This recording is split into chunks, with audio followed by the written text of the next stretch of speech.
Napilitan na pong ilabas ng Kongreso ang mga basihan at mga kasong kinakaharap ni Sara Duterte do sa tinatawag na Article of Impeachment dahil sa sobrang tagal na gumalaw ng Senado para magkaroon ng trial.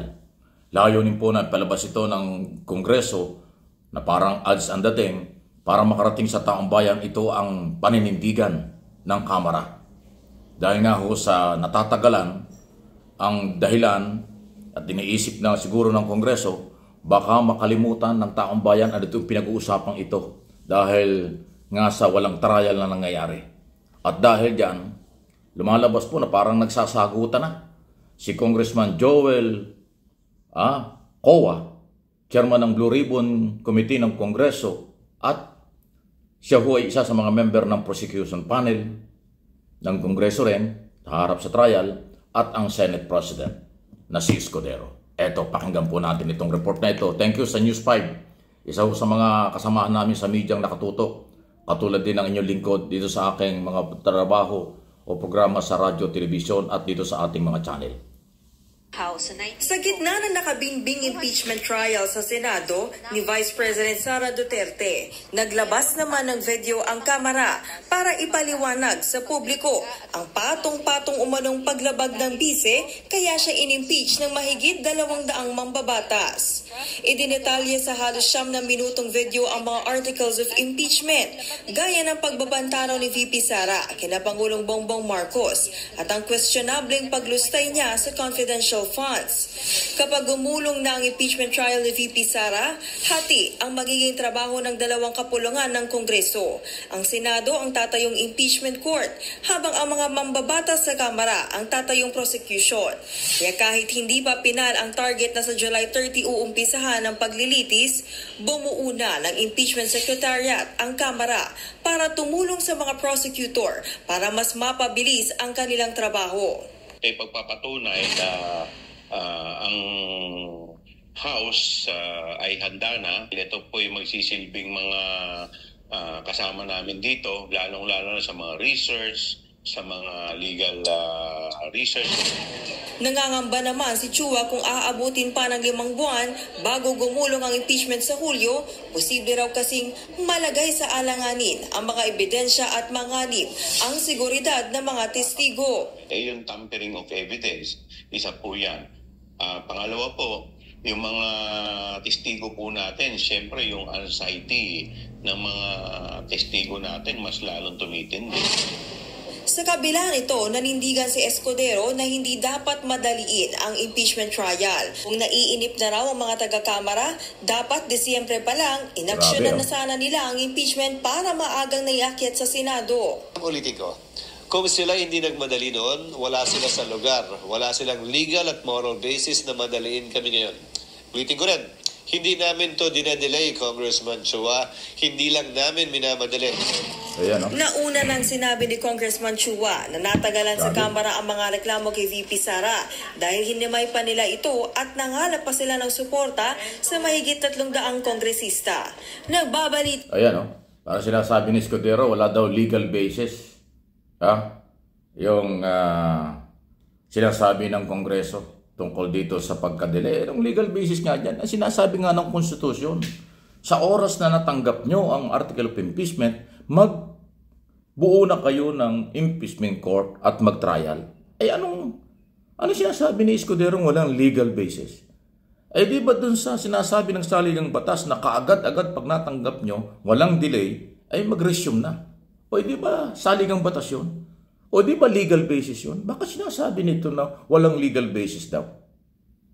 Para kanilang madaliin yun. Hindi ho kayo minamadali. Ang sinasabi lang, sumunod kayo sa sinasabi ng batas na mag-resume na. Ngayon na sinasabi mo, walang legal basis. Ano ba yan? Well, nagbabanggaan na po yung Kongreso at Senado dahil dito. Habang nagpapalakpakan at tuwan-tuwa yung mga Duterte at mga followers nila. Dahil mismo itong nasa gobyerno, nagtatalo-talo na tungkol sa impeachment. Alam nyo, sa isang gobyerno, pag hindi nagkakaisa yung mga nakapwesto, ang mga oposisyon o ang piling ay oposisyon, katulad ng mga Duterte, tuwan-tuwa yun. Dahil nakikita nila, nakakagulo sila, hindi nila malaman kung anong gagawin nila. Di ba? Yun ho yung mahirap at masamang epekto. So, hindi ko na ho alam ito kung bakit sila ganyan. Ngayon, inilabas na ho ng Kongreso, inuulit ko, yun hong mga nakapaloob, ilan sa nakapaloob sa Article of Impeachment. 7 Article of Impeachment. Yung betrayal of public trust, graft in corruption, bribery, yung pagmumura, pagbabanta sa buhay ng Pangulo, First Lady at House Speaker. Napakabigat nun. Hindi pa nga nabanggit doon yung isang article of impeachment, yung mga bank account ng mga Duterte, ni Sara Duterte, na hawak-hawak ang ebidensya niya ng prosecution na galing kay dating Senador Trillanes. Ayan po yan eh. So buhay na buhay ang ebidensya, buhay na buhay ang mga testigo sa ngayon. Ang tanong, tatagal ba yung mga testigo? Kasi under pressure yung mga yan. Baka nga may mga death threat pa yung mga yan eh.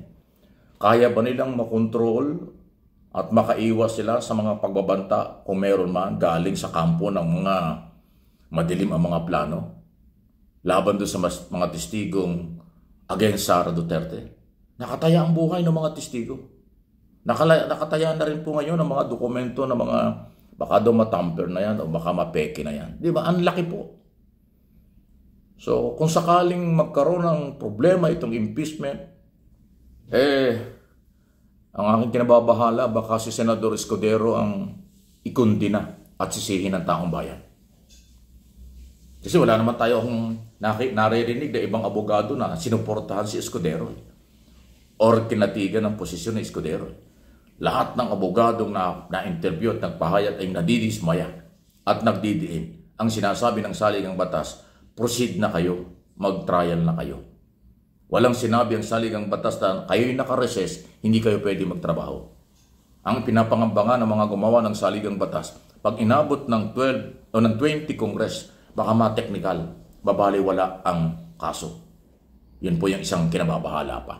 Kasi nga po, yan ang sinasabi natin, meron na pong pwedeng magawa ang Team Sara Defense Council para harangin. Kung ngayon yun, legal na legal eh. Humingi na sila ng saklolo sa Supreme Court. Lalo na pag pumasok sa 20 Congress, isang butas na naman yan. So inuulit ko, huwag naman sanang umabot doon pag pumalpak itong kasong ito dahil sa sobrang delay, sa sobrang bagal ng Senado, malamang ang Senate President ang sisisihin ng taong bayan. Malamang magalit ang taong bayan sa Senate President. Pasensya na, Senador Escudero, ikaw talagang binabanggit ko madalas. Kasi ikaw ang Senate President, ikaw din ang maingay sa media. Araw-araw yung press conference mo at mga statement mo na ayaw mo nang magtrabaho ngayong panahon ito.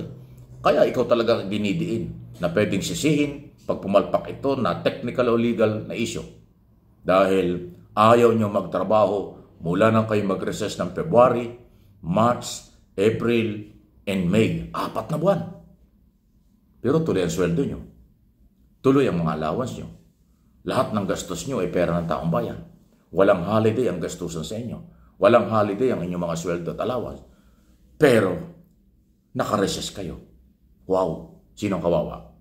Kayo o mamamayang Pilipino nagpapasweldo sa inyo? Nagtatanong lang po. Please like and share ng video ito.